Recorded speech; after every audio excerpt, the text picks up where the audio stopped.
Item ಯಾವುದೇ ಇರಲಿ try ಮಾಡಿ ಆಚಿ ಚಿಕನ್ ಮಸಾಲಾ.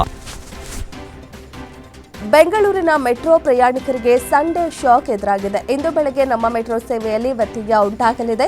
ತುರ್ತು ನಿರ್ವಹಣಾ ಕಾಮಗಾರಿ ಹಿನ್ನೆಲೆ ನೇರಳೆ ಮಾರ್ಗದ ಕೆಲವು ನಿಲ್ದಾಣಗಳ ನಡುವೆ ಮೆಟ್ರೋ ಸಂಚಾರವನ್ನು ತಾತ್ಕಾಲಿಕವಾಗಿ ಸ್ಥಗಿತಗೊಳಿಸಲು ಬಿಎಂಆರ್ಸಿಎಲ್ ನಿರ್ಧರಿಸಿದೆ. ಇಂದು ಬೆಳಗ್ಗೆ 7 ಗಂಟೆಯಿಂದ 9 ಗಂಟೆವರೆಗೆ ಮೆಜೆಸ್ಟಿಕ್, ಮೈಸೂರು ರಸ್ತೆ, ವಿಜಯನಗರ ಮತ್ತು ಅತ್ತಿಗುಪ್ಪೆ ಮೆಟ್ರೋ ನಿಲ್ದಾಣಗಳ ನಡುವೆ ರೈಲು ಸಂಚಾರ ಸ್ಥಗಿತಗೊಳ್ಳಲಿದ್ದು, ಬೆಳಗ್ಗೆ 9 ಗಂಟೆಯ ನಂತರ ನೇರಳೆ ಮಾರ್ಗದಲ್ಲಿ ಮೆಟ್ರೋ ರೈಲುಗಳು ಎಂದಿನಂತೆ ಸಂಚರಿಸಲಿವೆ. ಮಧ್ಯಪ್ರಾಚ್ಯದ ಸಂಘರ್ಷ ಕೇವಲ ಜಾಗತಿಕ ರಾಜಕೀಯವನ್ನಷ್ಟೇ ಅಲ್ಲ, ಸಾಮಾನ್ಯರ ಬದುಕಿಗೂ ಬಿಸಿ ತಟ್ಟಿದೆ. ದೇಶದಲ್ಲಿ ಸದ್ಯ ಎಲ್ಪಿಜಿ ಬಿಕ್ಕಟ್ಟು ಶುರುವಾಗಿದ್ದು, ಕಮರ್ಷಿಯಲ್ ಎಲ್ಪಿಜಿ ಸಿಲಿಂಡರ್ಗಳಲ್ಲಿ ವ್ಯತ್ಯಯ ಉಂಟಾಗಿದ್ದು, ಇದರ ಜೊತೆಗೆ ದಿನನಿತ್ಯದ ಬಳಕೆ ವಸ್ತುಗಳ ಬೆಲೆಯೂ ಏರಿಕೆಯಾಗಿದ್ದು, ದರ ಹೆಚ್ಚಳ ಮಾಡಲು ಚಿಂತನೆ ನಡೆಸಲಾಗಿದೆ. ಹೀಗೆ ಸಮಸ್ಯೆ ಮುಂದುವರೆದರೆ ಶೀಘ್ರದಲ್ಲೇ ತಿಂಡಿ ದರದಲ್ಲಿ ಶೇಕಡಾ 10 ರಿಂದ 15ರಷ್ಟು ಏರಿಕೆಯಾಗುವ ಲಕ್ಷಣ ಕಾಣಿಸುತ್ತಿದೆ.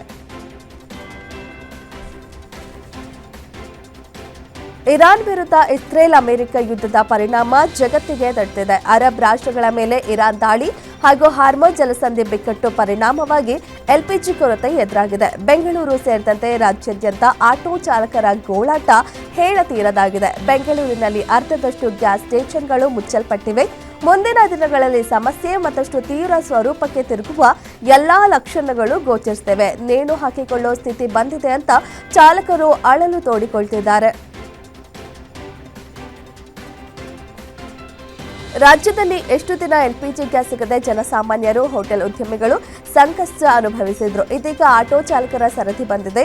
ಆಟೋ ಗ್ಯಾಸ್ ಸಿಗದೆ ಚಾಲಕರು ಕಿಲೋಮೀಟರ್ ಗಟ್ಟಲೆ ರಾತ್ರಿ ಇಡೀ ಕ್ಯೂ ನಿಲ್ಲುವ ಪರಿಸ್ಥಿತಿ ನಿರ್ಮಾಣವಾಗಿದೆ.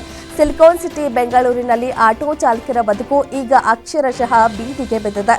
ಬೆಂಗಳೂರಿನ ಯಾವುದೇ ಭಾಗಕ್ಕೆ ಹೋದರೂ ಬಂಕ್ಗಳ ಮುಂದೆ ನೂರಾರು ಆಟೋಗಳು ಕ್ಯೂನಲ್ಲಿ ನಿಂತಿರುವ ದೃಶ್ಯಗಳೇ ಕಂಡು ಬರ್ತಿವೆ.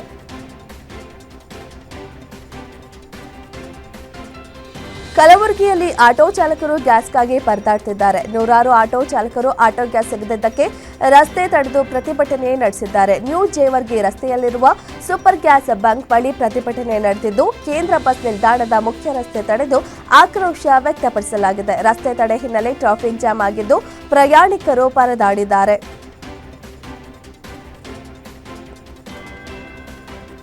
ಇರಾನ್, ಇಸ್ರೇಲ್, ಅಮೆರಿಕದ ಮಧ್ಯೆ ಯುದ್ಧ ಹಿನ್ನೆಲೆಯಲ್ಲಿ ವಿಜಯಪುರದಲ್ಲೂ ಆಟೋ ಗ್ಯಾಸ್ ಪೂರೈಕೆಯಲ್ಲಿ ವ್ಯತ್ಯಯವಾಗಿರುವುದರಿಂದ ಆಟೋ ಚಾಲಕರು ಬೀದಿಗಿಳಿದು ಹೋರಾಟ ನಡೆಸಿದ್ದಾರೆ.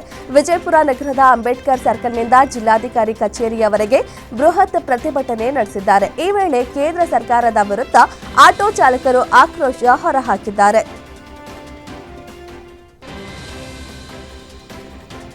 ರಾಯಚೂರು ನಗರದಲ್ಲಿ ಕಳೆದ 1 ವಾರದಿಂದ ಎದುರಾಗಿದ್ದ ಆಟೋ ಎಲ್ಪಿಜಿ ಗ್ಯಾಸ್ ಸಮಸ್ಯೆಗೆ ಕೊನೆಗೂ ಪರಿಹಾರ ಸಿಕ್ಕಿದೆ. ತಮಿಳುನಾಡಿನಿಂದ 7 ಟನ್ ಗ್ಯಾಸ್ ಹೊತ್ತ ಟ್ಯಾಂಕರ್ ನಗರಕ್ಕೆ ಆಗಮಿಸುತ್ತಿದ್ದಂತೆಯೇ ಆಟೋ ಚಾಲಕರು ಫುಲ್ ಖುಷಿಯಾಗಿದ್ದಾರೆ. ಟ್ಯಾಂಕರ್ ಬಂದ ವಿಚಾರ ತಿಳಿದಿದ್ದಂತೆಯೇ ಸುಮಾರು 250ಕ್ಕೂ ಹೆಚ್ಚು ಆಟೋಗಳು ರಸ್ತೆಗಿಳಿದಿವೆ. ಗ್ಯಾಸ್ಗಾಗಿ ಮುಗಿಬಿದ್ದ ಚಾಲಕರ ನಡುವೆ ನೂಕಾಟ, ತಳ್ಳಾಟ ನಡೆದಿದ್ದು, ಕ್ಯೂ ನಿಲ್ಲುವ ವಿಚಾರದಲ್ಲಿ ಕೆಲವರ ಮಧ್ಯೆ ವಾಗ್ವಾದವೂ ನಡೆದಿದೆ.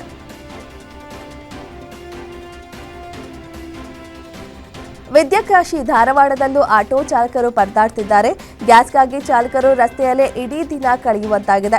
ನಗರದ ಎನ್ಟಿಟಿಎಫ್ ಬಳಿಯ ಎಲ್ಪಿಜಿ ಬಂಕ್ ಮುಂದೆ ಬೆಳಗಿನ ಜಾವದಿಂದಲೇ ಆಟೋಗಳು ಸಾಲುಗಟ್ಟಿ ನಿಂತಿವೆ. ಗ್ಯಾಸ್ ಸಿಗುತ್ತೋ ಇಲ್ಲವೋ ಎಂಬ ಆತಂಕದಲ್ಲಿ ಚಾಲಕರು ಕಿಲೋಮೀಟರ್ ಗಟ್ಟಲೆ ಕ್ಯೂ ನಿಂತಿದ್ದಾರೆ. ಕೇವಲ 2 ಗಂಟೆಗಳಲ್ಲಿ ಸ್ಟಾಕ್ ಖಾಲಿಯಾಗಬಹುದು ಎಂದು ಬಂಕ್ ಮಾಲೀಕರು ಹೇಳ್ತಿರುವುದು ಚಾಲಕರ ನಿದ್ದೆಗೆಡಿಸಿದೆ.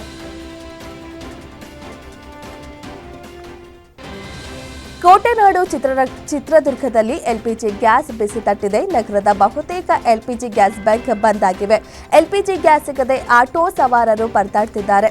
ಬಂಕ್ ಮಾಲೀಕರು ನೋ ಸ್ಟಾಕ್ ಬೋರ್ಡ್ ಹಾಕಿರೋದ್ರಿಂದ ಬಂಕ್ ಬಳಿ ಬಂದು ಆಟೋ ಚಾಲಕರು ವಾಪಸ್ ಹೋಗ್ತಿದ್ದಾರೆ. ಗ್ಯಾಸ್ ಪೂರೈಕೆ ಸ್ಥಗಿತ ಹಿನ್ನೆಲೆ ಎಲ್ಪಿಜಿ ಬಂಕ್ಗಳು ಬಿಕೋ ಎನ್ನುತ್ತಿವೆ. ನಗರದ 3,000ಕ್ಕೂ ಅಧಿಕ ಆಟೋಗಳಿಗೆ ಎಲ್ಪಿಜಿ ಸಿಗ್ತಿಲ್ಲ.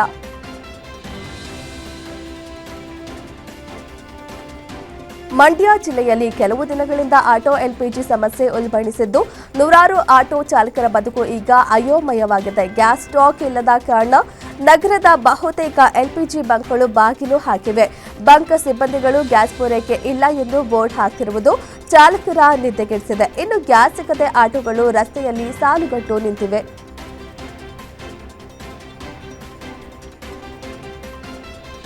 ಆನೇಕಲ್ನಲ್ಲಿ ಆಟೋ ಚಾಲಕರು ಎಲ್ಪಿಜಿ ಗ್ಯಾಸ್ಗಾಗಿ ಪರದಾಡ್ತಿದ್ದಾರೆ. ಬೊಮ್ಮಸಂದ್ರದಲ್ಲಿರುವ ಬಂಕ್ಗಳಲ್ಲಿ ನೋ ಸ್ಟಾಕ್ ಬೋರ್ಡ್ ಪ್ರದರ್ಶಿಸಲಾಗಿದ್ದು ಬಂಕ್ಗಳಲ್ಲಿ ಆಟೋ ನಿಲ್ಲಿಸಿ ಚಾಲಕರು ವಾಪಸ್ ಹೋಗ್ತಿದ್ದಾರೆ. ಎಲ್ಪಿಜಿ ಗ್ಯಾಸ್ ಸಿಗ್ತಿಲ್ಲ, ಒಂದು ಹೊತ್ತಿನ ಊಟಕ್ಕೆ ಸಮಸ್ಯೆ ಆಗಿದೆ. ಸರ್ಕಾರ ಈ ಬಗ್ಗೆ ತಲೆ ಕೆಡಿಸಿಕೊಳ್ತಿಲ್ಲ ಎಂದು ಚಾಲಕರು ಆಕ್ರೋಶ ವ್ಯಕ್ತಪಡಿಸಿದ್ದಾರೆ. ದೊಡ್ಡಬಳ್ಳಾಪುರ ನೇಕಾರರಿಗೂ ವಾರ್ ಬಿಸಿ ತಟ್ಟಿದೆ. ಸೀರೆ ನೇಯ್ಗೆಗೆ ಬಳಸುವ ಕಚ್ಚಾ ವಸ್ತುಗಳ ಬೆಲೆ ದಿಢೀರ್ ಏರಿಕೆಯಾಗಿದ್ದು ಸಾವಿರಾರು ನೇಕಾರರು ಸಂಕಷ್ಟಕ್ಕೆ ಸಿಲುಕಿದ್ದಾರೆ. ಗುಜರಾತ್ ಮತ್ತು ಸೂರತ್ನಿಂದ ಕಚ್ಚಾ ವಸ್ತುಗಳನ್ನು ಖರೀದಿ ಮಾಡುತ್ತಿದ್ದ ನೇಕಾರರಿಗೆ ಈಗ ಯುದ್ಧದ ನೆಪವೊಡ್ಡಿ ಹೆಚ್ಚಿನ ದರ ವಿಧಿಸಲಾಗುತ್ತಿದೆ.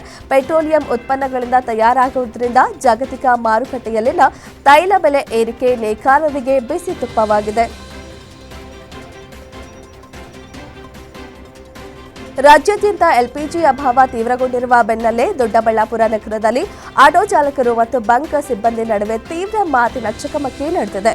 ನಗರದ ವೀರಭದ್ರಸ್ವಾಮಿ ಆಟೋ ಎಲ್ಪಿಜಿ ಸ್ಟೇಷನ್ನಲ್ಲಿ ಗ್ಯಾಸ್ ಸ್ಟಾಕ್ ಇದ್ರೂ ಕೊಡ್ತಿಲ್ಲ ಎಂದು ಆಟೋ ಚಾಲಕರು ಸಿಬ್ಬಂದಿಯೊಂದಿಗೆ ಗಲಾಟೆ ನಡೆಸಿದ್ದಾರೆ.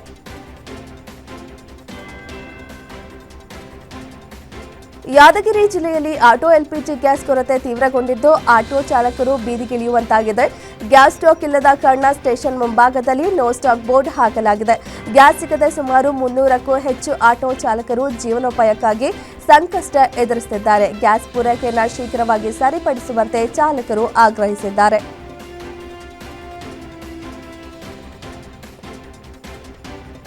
ಡಾಕ್ಟರ್ ಮನಮೋಹನ್ ಸಿಂಗ್ ಬೆಂಗಳೂರು ನಗರ ವಿಶ್ವವಿದ್ಯಾಲಯದ 5ನೇ ವಾರ್ಷಿಕ ಘಟಿಕೋತ್ಸವ ಅದ್ದೂರಿಯಾಗಿ ಅರಮನೆ ರಸ್ತೆಯಲ್ಲಿರುವ ಜ್ಞಾನಜ್ಯೋತಿ ಸೆಂಟ್ರಲ್ ಕಾಲೇಜು ಆವರಣದಲ್ಲಿರುವ ಜ್ಞಾನಜ್ಯೋತಿ ಸಭಾಂಗಣದಲ್ಲಿ ನೆರವೇರಿತು.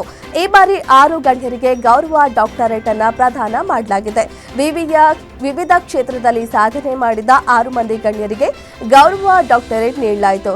ಕ್ರೀಡಾ ಕ್ಷೇತ್ರದಿಂದ ಬಿಕೆ ವೆಂಕಟೇಶ್ ಪ್ರಸಾದ್, ಸಂಗೀತ ಕ್ಷೇತ್ರದಿಂದ ಅರ್ಜುನ್ ಜನ್ಯ ಸೇರಿ 6 ಜನರಿಗೆ ಗೌರವ ಡಾಕ್ಟರೇಟ್ ನೀಡಲಾಯಿತು.